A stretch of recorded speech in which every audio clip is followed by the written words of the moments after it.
तो good morning. तो कैसे हैं आप लोग? मैं हूं एके सर और आज हम बताने जा रहे हैं आपके लिए, आपके बच्चों के लिए कि आपका बच्चा पढ़ाई में कैसा हो। कोई भी पेरेंट्स सोचते हैं कि हमारा बच्चा पढ़ाई में अच्छा हो, तो उसके लिए आपको कुछ बातें जो है ध्यान में रखनी होती हैं। इसमें पहला है कि आपका बच्चा समय से उठता है, समय से सोता है कि नहीं। Early to bed early to rise make some man healthy wealthy and wise. एक पोयम भी है कि जो जल्दी सोता है, यानी कि रात को 9 बजे 10 बजे तक सो जाना है, और अर्ली टू राइज यानी सुबह जल्दी उठना है। सुबह स्टूडेंट्स को 4 बजे तक कि 5 बजे तक सुबह उठ ही जाना है। उठ करके फ्रेश होकर के कम से कम अगर वो आधा घंटा 1 घंटा रिवाइज नहीं करता है क्या पढ़ाया गया उसको कल स्कूल में या कोचिंग में, वो 1 घंटा सुबह उठ करके रिवाइज नहीं करता है, तो फिर उस पढ़ाई का कोई महत्व जो है नहीं है। और सुबह का समय ब्रह्म मुहूर्त होता है, बहुत ही अच्छा समय होता है। जो भी स्टूडेंट पढ़ते हैं लगभग 90% बातें उनके दिमाग में बैठती है। शांत और एकांत वातावरण होता है। और दूसरी जो बातें हैं वो है फास्ट फूड का। फास्ट फूड और मोबाइल के ज्यादा उपयोग से अपने बच्चों को बचाए। फास्ट फूड आजकल पिज्जा, बर्गर, चाउमीन, ये सब चीजें हैं, बच्चों को जो हेल्थ है यानी कि जो स्टमक है उसको डिस्टर्ब करता है। थोड़ा बहुत खाते हैं, हफ्ते में एक बार चल जाता है, लेकिन पता चले कि आप रोज रोज बच्चों को खिला रहे हैं, टिफिन में वही दे रहे हैं, तो फिर क्या होगा कि उसका पेट खराब होगा। पेट का संबंध हमारे दिमाग से होता है, और दिमाग से मतलब उसका किसी भी चीज में जो है मन नहीं लगेगा। ठीक है।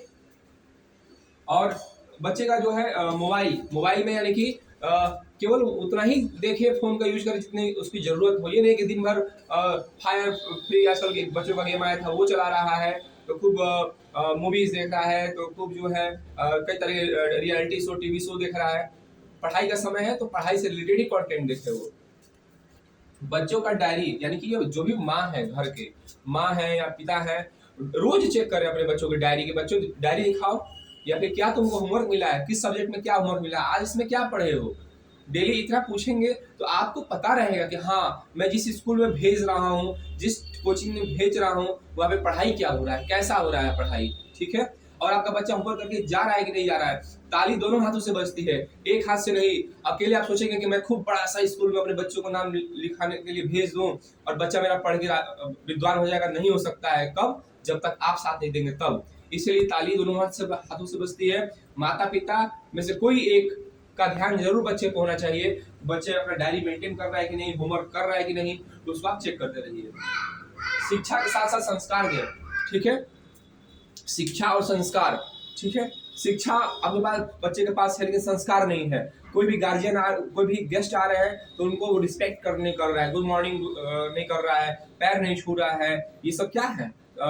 अपने से बड़ों का सम्मान करना चाहिए। कहा भी गया है कि अभिवादनशीलस्य, मैंने किसी का अभिवादन करने से जो है आयुर्विद्या यशो बलम बढ़ते। आयु, विद्या और यश और बल बढ़ता है किसी का पैर छूने से या अपने से बड़ों का वो करने से। संस्कार बहुत जरूरी है। आजकल शिक्षा पाश्चात्य देशों में एजुकेशन तो है, संस्कार नहीं है, इसीलिए वहां पर सबसे ज्यादा वृद्धाश्रम है। विद्यार्थियों के कुछ लक्षण भी होते हैं। क्या होते हैं? विद्यार्थियों के कुछ लक्षण होते हैं। आपके बच्चे में वो गुण है कि नहीं है? काक चेष्टा वको ध्यानम स्वान निद्रा अल्पहारी गृह इत्यादि, ये 5 जो है हमारा लक्षण होना चाहिए। काक चेष्टा यानी कौवे की तरह चेष्टा हो उसके अंदर, मतलब देखता रहे वो कि हाँ भाई कौन सी चीज हमारे लिए उचित है, नहीं है, कौन सी चीज हमारे लिए अच्छा है।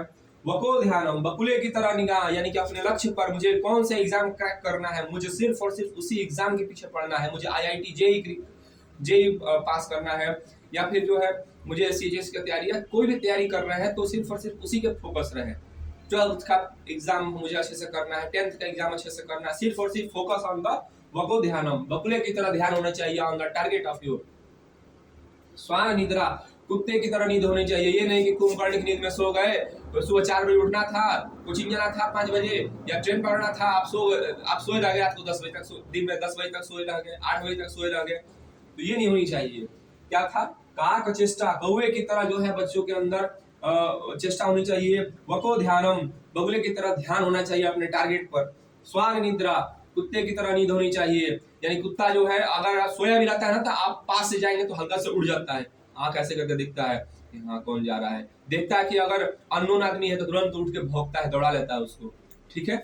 वैसे ही स्टूडेंट को जो है, और कहा भी गया है कि दो लोग अगर सोते रहे तो उनको जगा देना चाहिए।